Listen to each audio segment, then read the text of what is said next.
magazine, KOOKIE, that will boost young girls' self-worth without featuring any fashion or beauty products. Vivien is with me now. Or what exactly will that include? Have I pronounced it right? KOOKIE? Yes.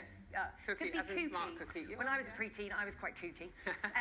But Vivien, you're looking to buck the trend here, because when I was younger, magazines would be full of beauty, fashion, pop stars, TV stars, and you're hoping to break the mould. Well, we're aiming the magazine at girls who are sort of 8 to 12, so we're sort of before they hit the teenage years. And yeah, we're hoping to create a magazine that's more inspirational, with the idea being that, you know, you have to see it to be it. So we're showing girls, instead of showing girls as models and pop stars, we're showing girls and women in a lot of different roles, from BMX bikers to scientists, or, you know, we've got stories about pioneering women. We've got an interview with Darcy Bustle.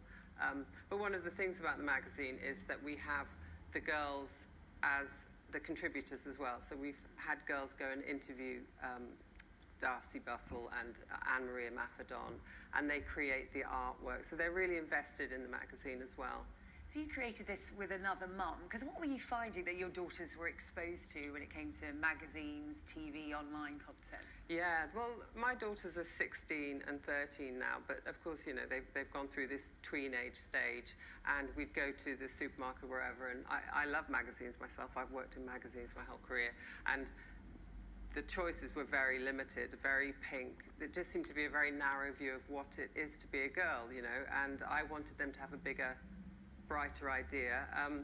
And there's also a lot of plastic tat that comes with those magazines, which I sort of object to. So I really wanted to, I thought, you know, I can do a better job. But you could argue there is a market for that, because you do see children, when they go into newsagents or supermarkets, they are attracted to the tat on the magazines. Often it's what makes them buy it. Do you think there is a market for young girls who want something a bit different? Because at that age, I'm sure it will frustrate a lot of parents like you. Girls tend to want pink frilly things, makeup. They want to be like an older girl. So do you think there is a market for what?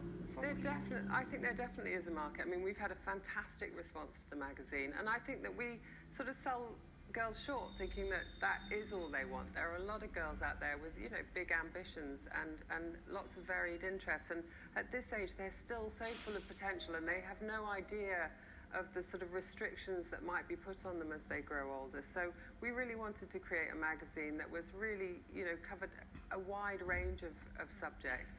And you feel there is still a space for magazines in this digital age, because so many girls and boys are now turning online for their media content, whether it be YouTube or online magazines?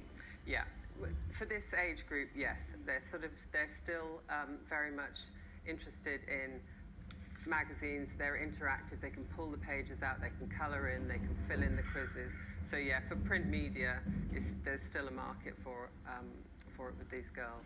Okay, Vivien Jones, thank you very much for coming to talk to us about that, a very interesting alternative for young girls out there. Vivien Jones, co-founder of KOOKIE magazine, and we are going to be discussing this in our Sky debate coming up at 9:30 this morning. How do we engage the youth? We'll be speaking to Nikki Cox, the editor of First News and the director of Shout Out UK, the young people's news site, about that as well.